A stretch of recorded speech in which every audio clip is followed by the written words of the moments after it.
Hello, friends. Good evening and welcome. Thank you for being here. I'm Dr. Tabor Smith.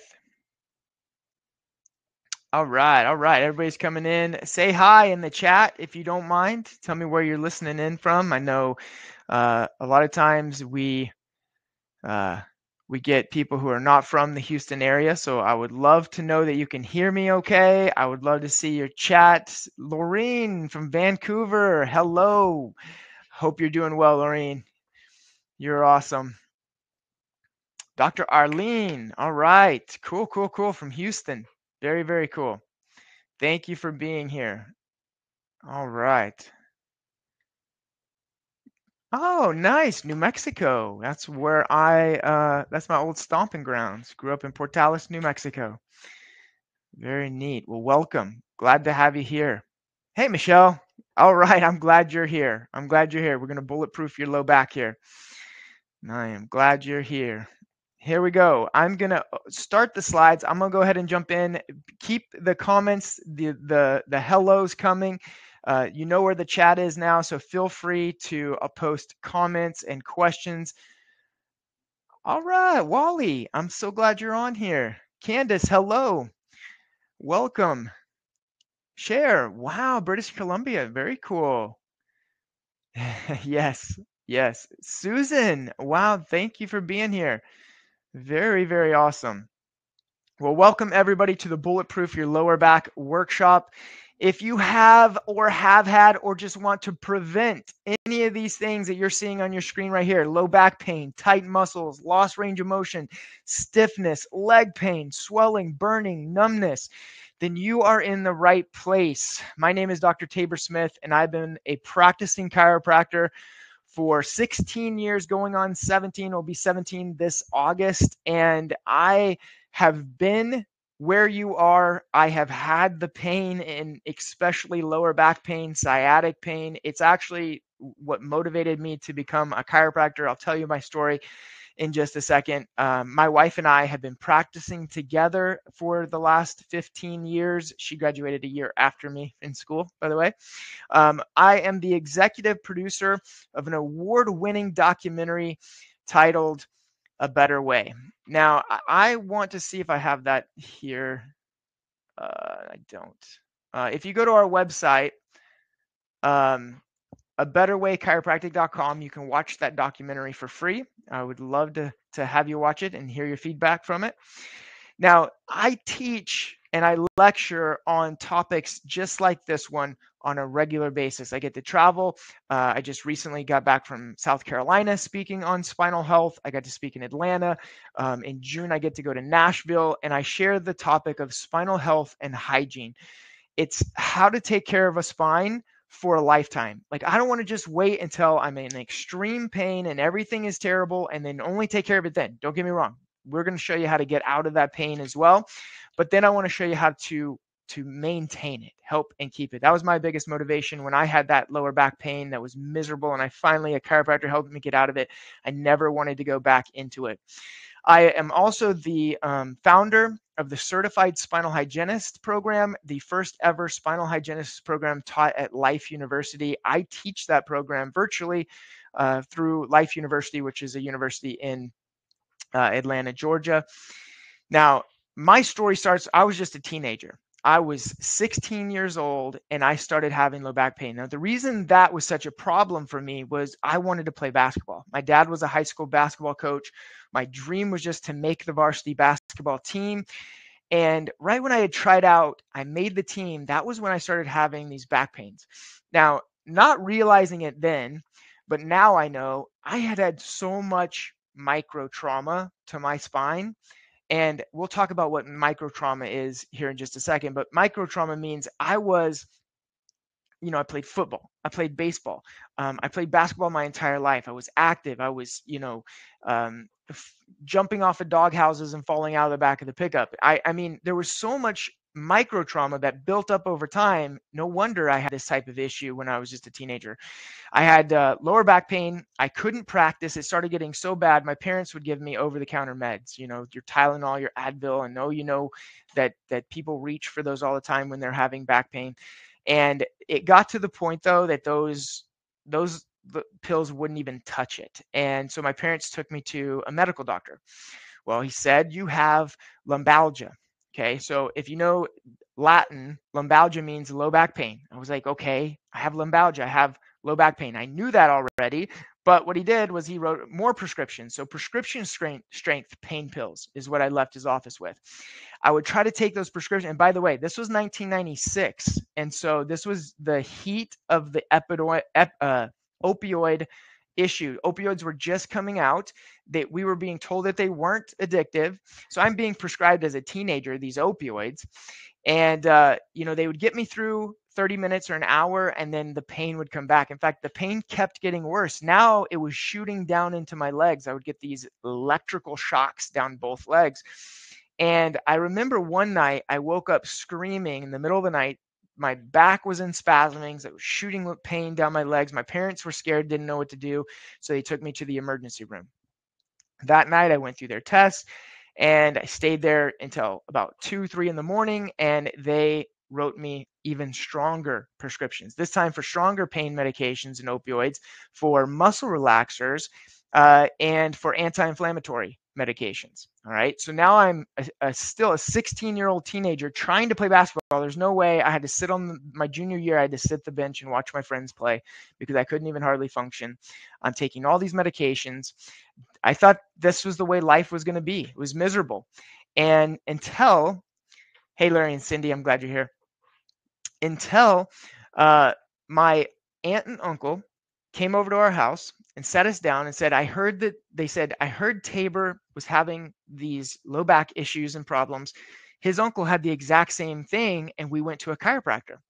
And it was one in our hometown in Portales, New Mexico, actually. And guess what? His name was Dr. Smith as well. Well, no relation to me, but his name was Dr. Smith. And so they said it was very similar types of low back pain. You should take Dr. Tabor to this chiropractor. You should take Tabor to Dr. Smith and have him check him out. So my parents took me, and I remember they took their own x-rays. They did an entire exam, and they showed me an area in my spine, which I'll show you my x-rays later tonight in just a second. And they showed me an area in my spine where my spine had shifted so far out of alignment, it caused a stress fracture in my lower back.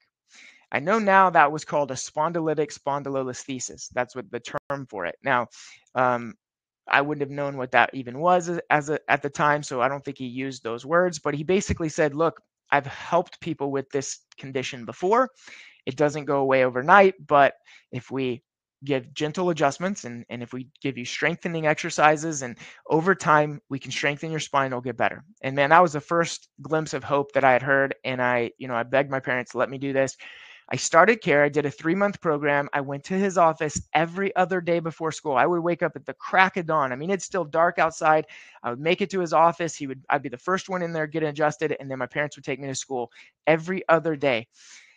And he was right. It didn't go away overnight, but in about 2 months, 2.5 months, I was completely pain-free.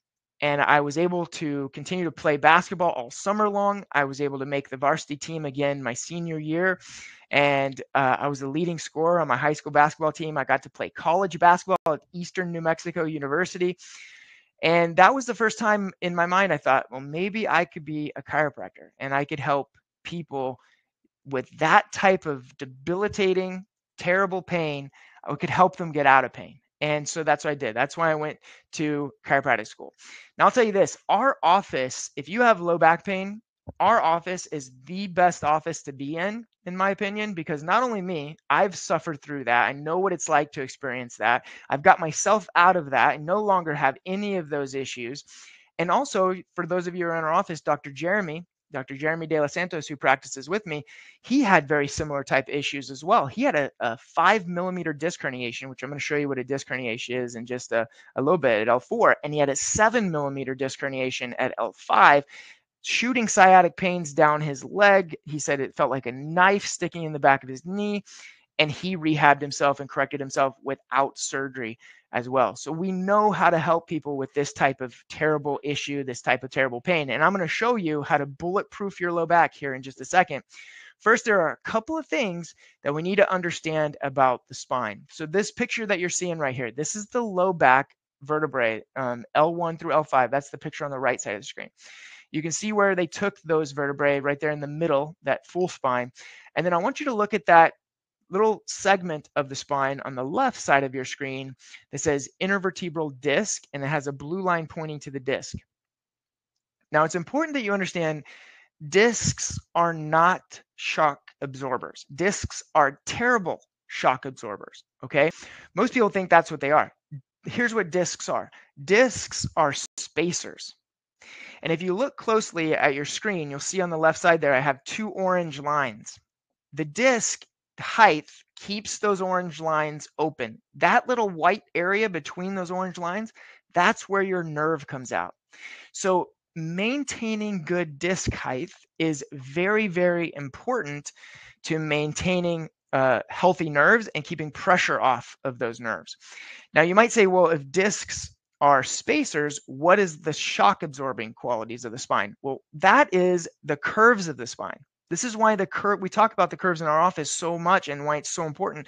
We see your x-ray and you've lost the curve of your spine. That means you've lost the ability to absorb the shock of gravity.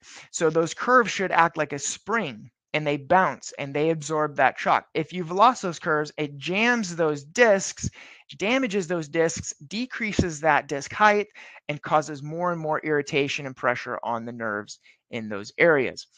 Now, I mentioned this term earlier. I mentioned disc herniation. Now, if you look at this little diagram that you see here, the picture on the left, what it's showing is the inside of the disc, and that white cloudy material on the inside of the disc, that's called the nucleus pulposus. That is basically the gel material that's inside every disc.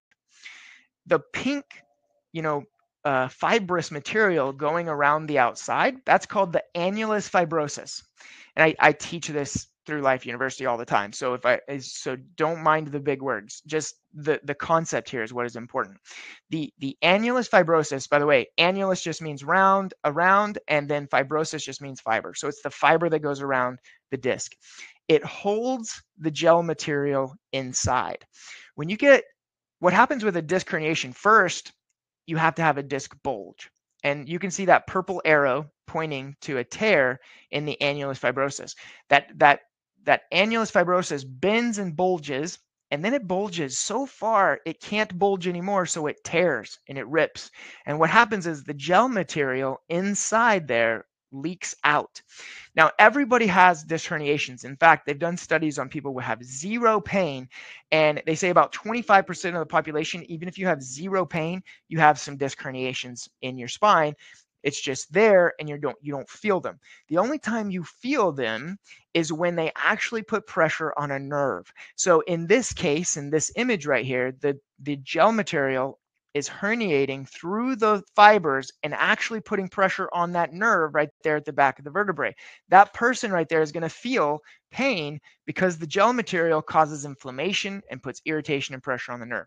Now, you might think that there's nothing that you could do once you have this disc herniation. Well, we've proved that that's not true over and over and over in our office. Science has proved that's not true through adjustments, through alignments, through decompression, through exercises and strengthening the spine. A disc herniation can heal. And Dr. Jeremy is a great example. 7-millimeter disc herniation is a large disc herniation, and he's healed from that disc herniation. So it's possible. And I'll show you how we do those things in just a second. Sciatica. This was another diagnosis that I got when I was younger. Sciatica just means you got pain in your sciatic nerve. But the pressure that's caused from the inflammation or the disc or the bulge or the herniation that you have, whatever it is, causes pressure on that nerve and causes pain sensations to be referred down the legs or down the sciatic nerve. All right, so we talked about disc herniation, disc bulges, sciatica.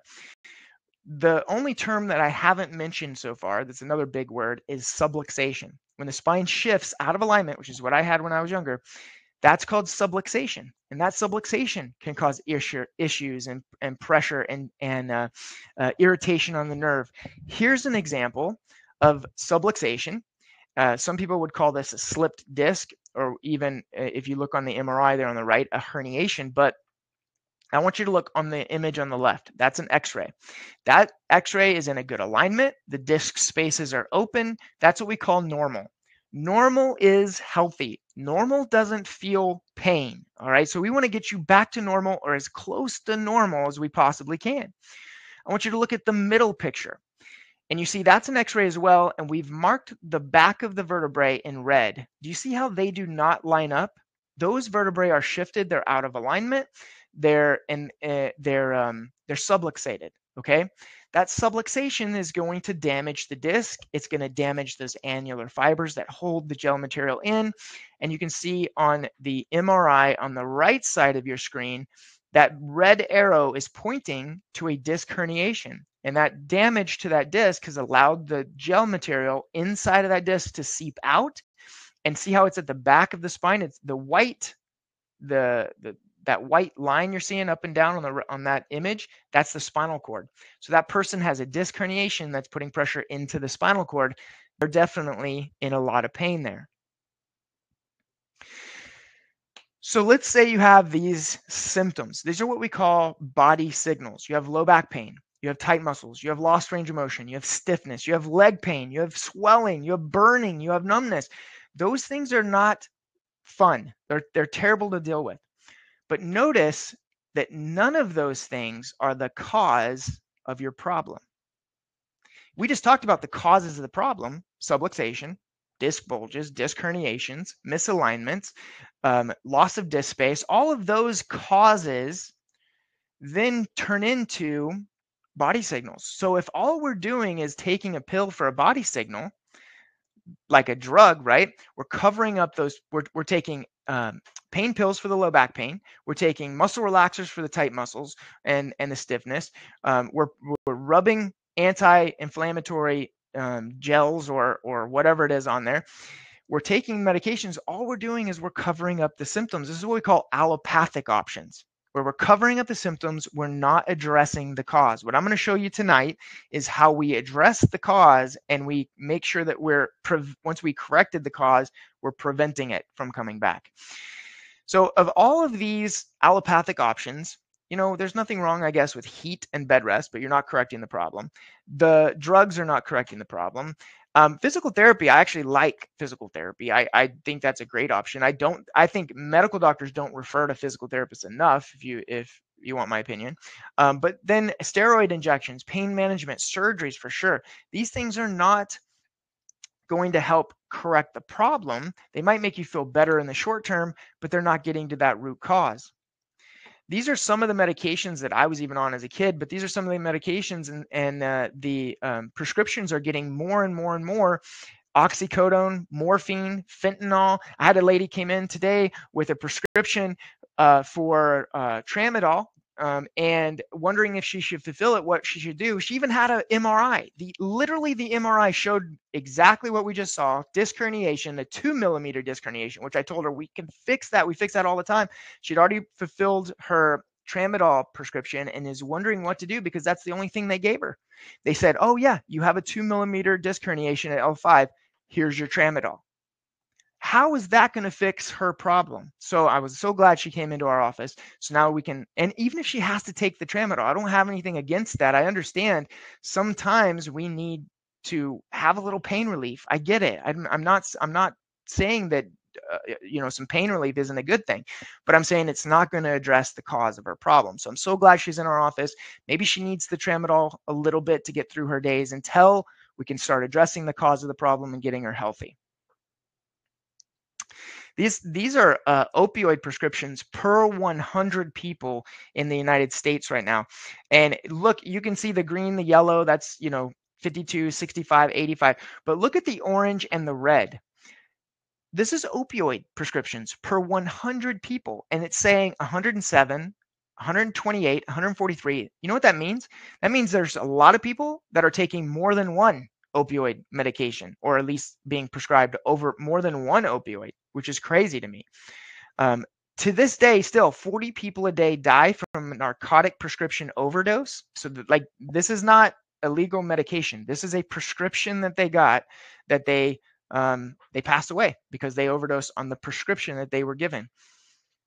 We have enough prescription painkillers, or at least enough of them were prescribed in 2010 alone, to medicate every American adult around the clock for a month. So all we're doing is masking these symptoms. We're not getting to the root cause of the problem in so many cases. Overdose deaths involving opioids, cocaine, and heroin. And by the way, a lot of times it starts with opioids. We have there were some studies that show the people who overdosed on even cocaine or heroin, 63% of them will start with opioids, and a lot of them were prescribed that for pain in the beginning. It's all over. This isn't new information. It's on the front of Time Magazine, Newsweek. These things are being reported all the time. So let's talk about surgeries. Is that the answer? Now, I get it. Occasionally, when you've expended everything else and maybe there's no other option, you would have to have surgery. But it's not something that we want. It's certainly not something that you want to do anytime soon. It's something, it will be a last resort. We see these all the time in our office. Look at the bolts and the screws and the rods. This is not something that I would want to do unless I wasn't even able to function or walk, and it was my only other option. If you do have to have surgery, then here are some great questions to ask. Ask them, what are the risks of this procedure? Now, you would think that they would come up front and tell you those. Not always the case. What are the costs involved? Not only the immediate costs, but future costs. What are my expected outcomes from this surgery? May I interview 10 of your patients? How about that one? You can always interview our patients. Come to our office and visit our office, and you'll see tons of patients in there all the time. Talk to them and see what they're saying about their care in our office. What are my other options? Ask them if you have other options. And ask them, is this treating my symptoms or is it correcting the cause of my problem? That's a great question to be asking. Okay, so I know these are some things that we want relief from. We don't want to suffer with any of these issues anymore. Low back pain, tight muscles, lost range of motion, all of these body signals we want gone. We want to make sure that we're treating the full cause of the problem, not just the tip of the iceberg, right? The reason why we don't judge our health just by pain is because our body only only gives 10% of our nervous system is involved with pain. The other 90% of our nervous system goes to control our organs.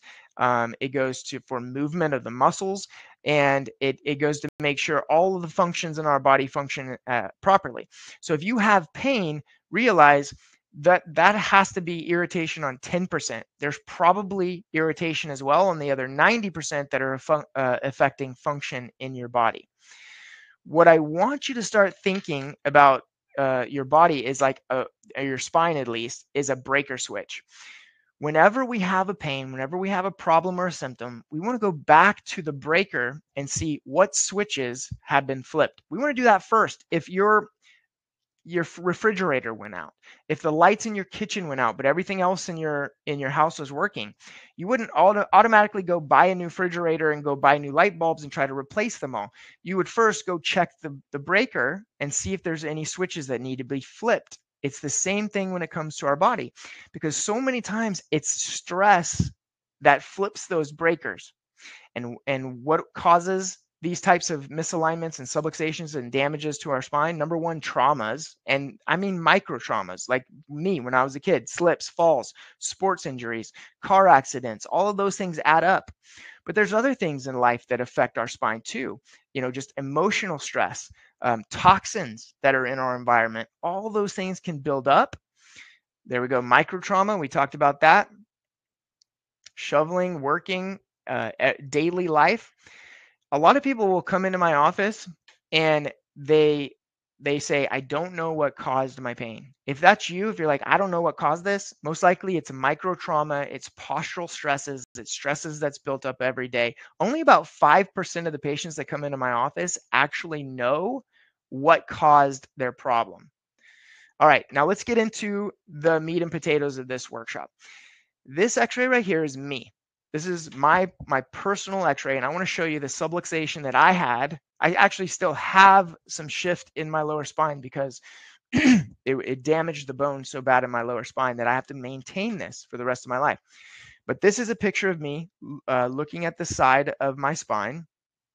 And what I want you to see is how down there at my L5, my lower disc, it is shifted forward. Let's see if I have the dot. Yeah, I put dots on it here for you and zoomed in. See the dots in the upper part of the spine, how they're right over each other? The back of the vertebrae above and the top of the vertebrae below are right on top of each other. And then look at the L5 disc down at the bottom of there. You see how my L5 shifted forward and those red dots are no longer on top of each other? That shift forward caused so much pressure on my spinal cord and the nerves that come out of my lower back that it was shooting pains down my leg. Now, I started getting adjusted, I started strengthening, and that still is not perfect in my spine, but it's an area that I make sure I take care of, I make sure I get regular adjustments with, and I make sure I do my spinal hygiene exercises. Because I had joint misalignment, which you just saw in the x-ray, which caused soft tissue damage in the area, which caused nerve irritation and inflammation. So even though I still have some damage in that lower spine, I don't have that pain anymore. I don't have those muscle spasms anymore because the inflammation is gone, because I stay adjusted and I get my subluxation in my lower spine corrected on a regular basis. So how do you know if you have subluxation? Well, if you've been in our office, we've already done these types of things, but we look at 5 objective criteria. Number 1, range of motion. When we have you move through full ranges of motion, we check that. Or when we're pushing, like you lay face down on our table and we're pushing the spine, we're feeling for motion. That's called motion palpation. Static palpation. Posture screen. When we take your posture, we take the pictures and we mark the lines, and also x-ray. These objective criteria tell us whether subluxation is present. Subluxation leads to those other types of things: disc bulges, disc herniations, inflammation, the pain that you're experiencing. So it all starts with subluxation. That's what we want to find, and that's what we want to correct.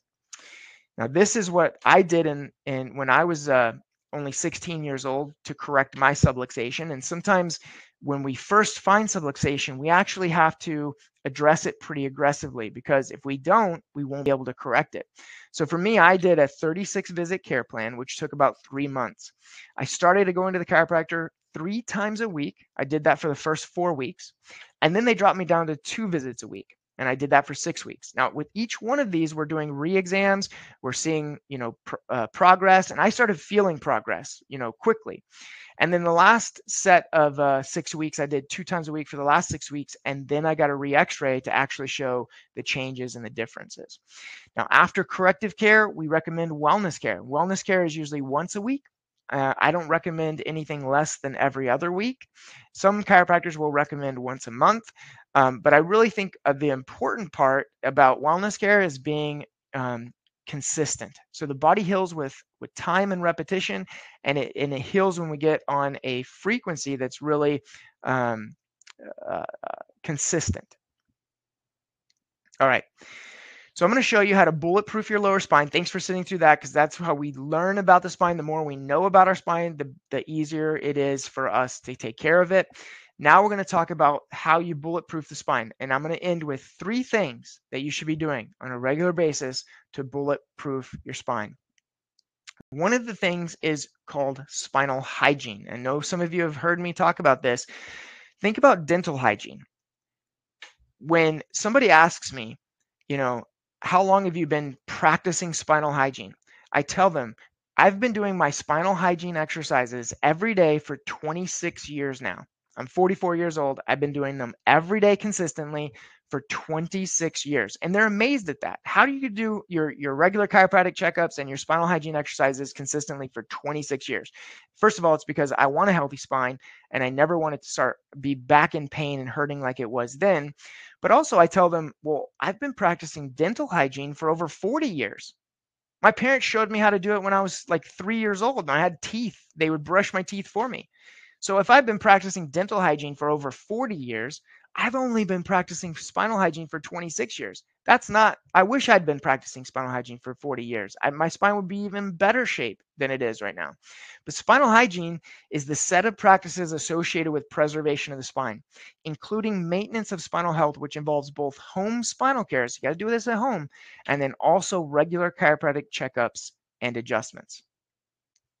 In spinal hygiene, we say there are three foundational aspects of a healthy spine. In fact, what you want to do is you want to get these three things, you want to get your spine as close to these three things as possible. That means you have the least amount of pain. The further away your spine is from these three things, the more pain you're going to have. All right. What are these three things? Number one is the spinal alignment. Your spine should be in a certain alignment. It should be straight from the front and having natural curves from the side. Now realize that not everybody is going to have a perfect spine or can't even get a perfect spine, but we want your alignment to be as good as possible.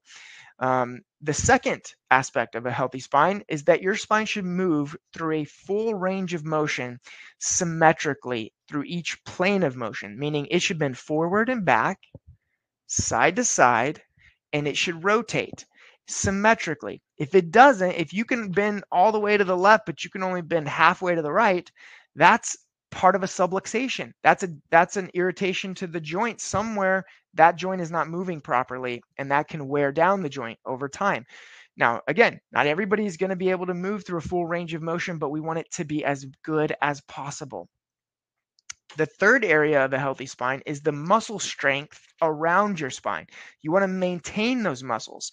And the stronger, healthier they are, the less pain that you're going to have. So see, if you have alignment, if you have good motion, and if you have proper strength around your spine, you're going to have less pain. If you have worse alignment, if you have decreased range of motion, and if you have lack of strength around your spine, you're going to have more pain.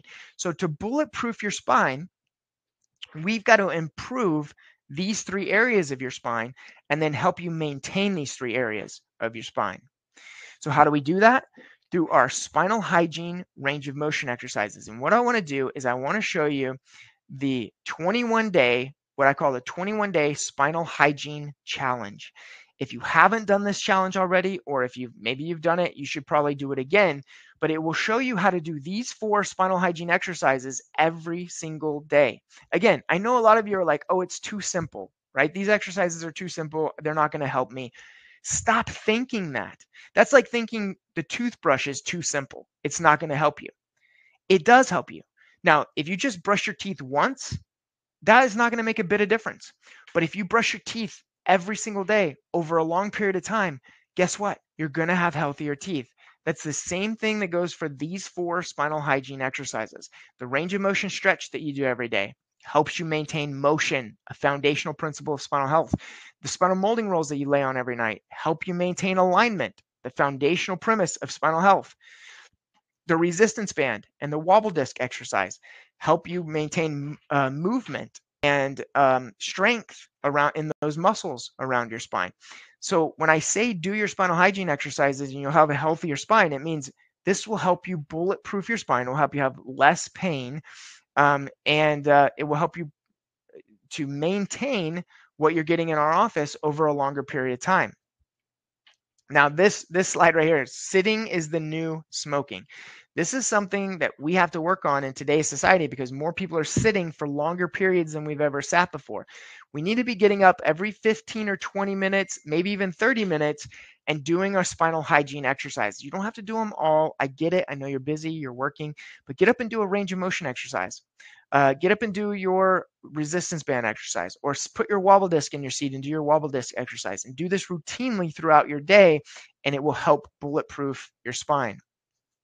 See, this is what I want to help you prevent is spinal degeneration. When you lose the disc of your spine, you lose the disc height, it makes it very, very hard for you to get that back. So the earlier you start, the better. Start now, no matter what your age is. What do they say? The best time to plant a tree was 30 years ago. When's the second best time? Today. So start doing this today. Now, I'll tell you a little secret weapon that I use here, and this is in our office now. It's called spinal decompression. Every once in a while, because I told you I have that weak area in my lower back, and I go to the gym, I work out. If I lift wrong, or I move it, or I tweak it wrong, I'm usually going to flare up my low back, because that's kind of my weak area. If I get a flare up in my low back, like I know some of you will have right now, what I do is I'll go get adjusted, and I'll get on the spinal decompression machine, and it helps out tremendously. It helps calm the flare up and decrease the pain. And then I get back to doing my spinal hygiene exercises and getting adjusted regularly. So the spinal decompression machine, there's a reason why we have them in our office now, is it helps so many people. I have patients that have pain shooting all the way down my leg to their big toe, and they've done spinal decompression and completely alleviated that. Oh yeah, Dr. Arlene, I see you in the chat. I'm still here and hear you, but somehow not connected to the chat. Interesting. I did see that. But anyway, yeah, thank you for being here. The spinal decompression machine, highly recommend it. If you have a flare up, if you have loss of disc space and we need to rehydrate that disc, it is important. Bottom line, ladies and gentlemen, how do you bulletproof your low back? You correct and maintain your spinal health. That means if you have subluxations, misalignments, lack of motion, weakness in muscles, we get those areas corrected as much as possible. And that takes time. It doesn't go away overnight.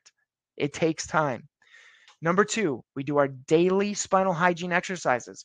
Join the 21-day spinal hygiene challenge. And by the way, there's a reason why it's the 21-day spinal hygiene challenge, because if you look it up, there's a lot of research that shows it takes 21 days to create a habit. I want you to make more good habits. A lot of people said that's too long. You should do a 3-day challenge. You should do a 5-day challenge. But listen, you should be doing spinal hygiene exercises for the rest of your life. So if you can't do them for 21 days, you have a bigger problem than that. You have to do them long period of time to be able to get the results from it. So number 1, correct and maintain spinal health. Number 2, do those daily spinal hygiene exercises every day. Number 3, break your bad habits. Sitting for too long, looking at a cell phone, driving with your arm on the center console, leaning to one side, sitting on a couch in poor posture watching television. All of those bad habits, those micro traumas, those are things that build up and they cause your spine to flare up. So we want to correct and maintain the health of your spine. We want to do our daily spinal hygiene exercises, and we want to start being conscious about our posture and about our bad habits. That ultimately will help you help you bulletproof your lower back. So we always say the 3-legged stool of results are this: make your adjustments in rhythm. So like if you're on a weekly schedule, get that day scheduled and keep that day. Every week, get the same day. Adjustments in rhythm make a big difference. Break those bad habits, poor postures, micro traumas. Number 3, spinal hygiene exercises. Get into a habit of doing those every single day. If you have flare-ups, then come in the office, get adjusted, do the decompression machine, and then ice it at night. Put 30 minutes of ice that will help calm a flare-up. Look, why do you have to do your spinal hygiene exercises and get adjusted for the rest of your life? Why can't you just do it once and then all the pain will be gone and then you never have to do anything again? You know why? Because of the law of entropy. That's why. This is called the chaos theory. See, everything moves from order to disorder. So if you want to keep something in order, no matter what it is, it takes energy. You have to put energy into the system in order to keep something in order. Look, here's what I mean. Your car will break down by itself. You don't have to touch it. You don't have to do anything. You don't have to put any energy into it. The car will break down. It never tunes itself up. It never fixes itself. Why? Because everything moves from order to disorder, not from disorder back to order unless you put energy in it. Your house gets messy on its own. It never cleans itself. Have you ever just walked in and everything in your house fell into perfect order on accident? No. Why? Because everything moves from order to disorder unless you put energy in and you clean your house. We put a lot of energy in our house this Sunday, and we deep cleaned, and guess what? Now it's clean, but it took a lot of energy. Your body gains weight without you even trying. You don't have to. But if you want to lose weight, what do you got to do? You got to exercise a lot. It's hard. You got to put in a lot of energy. I mean, mountains, like giant mountain chains like the Appalachians, they're actually crumbling and getting shorter. Did you know that? Because it took energy to create those mountains. Two tectonic plates had to slam together and those mountains came up out of the ground. But now there's no more energy pushing them up. So guess what they're doing? They're crumbling. They're falling down because of the law of entropy. See, your spine is the same thing. Your spine subluxates from stress in your life. It breaks down without you having to do anything. But it's going to take some effort in order for you to maintain it. It's going to take some energy. You have to put the energy in. You have to come to the office. You have to get adjusted. You have to, do the things. You have to be doing the spinal hygiene. You have to make sure you're taking care of it and putting energy into it, or it will always go from order to disorder. And we want it to go from disorder back to order. Okay. Chiropractic adjustments, correct subluxations, daily spinal hygiene exercises help you to maintain it. It's the energy that you have to put into the system to keep your spine in working order. And I'll tell you this, it's worth it. Your spine and nervous system controls everything. So it's not just about getting out of pain, which I know is important. If you're in pain, it's the most important thing. I get it. But it's also worth taking care of when you're not in pain, because that same nervous system is making your heart beat right now. Your lungs are breathing. Your stomach is digesting. All of those things are happening because of your nervous system. So taking care of your spine will help you have a healthier nervous system, will help you have a better life, period. All right. So after I, you heard my story, and after I got better and I went to chiropractic school, I was a year into chiropractic school when I found out my mom passed away. And my mom, I realized, was always looking for something to cover up a symptom. She passed away at the age of 47, taking 21 prescription medications. And that's when I realized that pills do not correct the cause of your problem. They cover up a symptom. And my mom was always looking for the next thing, the next cure, the next thing that was going to help her with those symptoms. She never found it. If taking medication made you healthier, my mom would have been the healthiest person in our community, but it doesn't. See, when you learn what chiropractic can do, what having a healthy spine and nervous system can do, then you're going to see your areas of your life improve in not just getting out of pain. This is my son, Jaden. Many of you know he had open heart surgery when he was just 1. And I thank God that he was born into a chiropractic family so I could check him and adjust him and he could grow up. Now, that picture on the right is actually an old picture, but he's healthy. He's strong. He has a twin brother. That's Jason Jaden there. And I give chiropractic credit. I also give credit to the medical doctors that were smart and they were skilled. They were able to help us, with surgery. So like I said, sometimes you have to have surgery. I get it. Sometimes you have to take a pill. I get it. But understanding that your spine and nervous system and the health of your spine and nervous system can improve your life and help you express life to its fullest. That's what we do in our office, is we give people back their life and we help them to achieve great health. So this is my chiropractic story. And you can see we started the top left with my story, how I was already on taking opioids as a teenager, heading down the same path as my mom, who's in that next picture in the middle on the left. She passed away at the age of 47, taking 21 prescription medications. But thank God I was able to get off all the medications because of chiropractic. My son, who needed medicine when he, and still does sometimes when it comes to his heart, I get it, but he's born into a chiropractic family where we're doing natural things for him. We're helping boost his health. We're adjusting him, making sure his nervous system is healthy. And we do what we do in our office so that pictures like that one on the right can exist. Healthy families can grow. They can experience life pain-free, hopefully. But even more than that, they're able to live a healthy life and be able to do the things they want to do. All right, so these are the premises we live by. It's what I'll leave you with. Healthy is normal. You were born to be healthy, and your body was designed to express health. All we need to do is get your body back to its proper design so that it can continue to express that health. Your body is smart. It knows what it's doing. That pain that you're experiencing is a signal. It's not the problem. It's not the cause of the problem. It's a signal. It's a body signal. Number 3, the nervous system is the master system of the body. Taking care of the nervous system will help improve your life and will help you to get out of pain and stay out of pain. The spine is your suit of armor. It protects that nervous system. So making sure you take care of your spine is the number one key. And then number 5, we have to do more to maintain our health in today's day and age because modern life is so unnaturally stressful.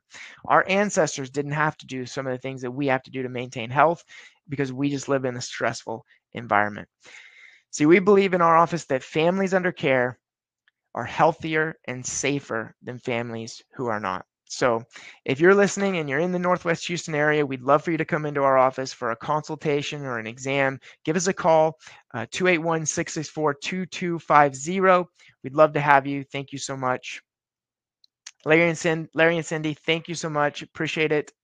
I hope y'all have a great day. Larry, I know you're having some lower back pain, which is one of the reasons you're on here. So definitely, and I just thought about this, we should get you on that decompression machine. Oh, I don't know if we can though, with the hip. But anyway, come on in. Let's get you adjusted again and get you feeling better. All right. Thanks, everybody. I appreciate it. I hope you enjoyed that and got some value out of that. If you have any questions or you want a consultation, give me a call. Happy to do a phone consultation for anybody as well. Dr. Arlene, thanks for being here. Oh, really? Interesting. Dr. Arlene says a note of interest. At one time, the Appalachians were higher than the Himalayas. So see, the law of entropy, the chaos theory. Everything's going from order to disorder unless we put the energy into the system. And so taking care of your spine and nervous system, getting adjusted regularly, doing your spinal hygiene exercises, that's putting energy into the system. Thanks, everybody. Y'all have a wonderful night. We'll talk to you soon. Hey, thanks, Roger. Thanks for being on here.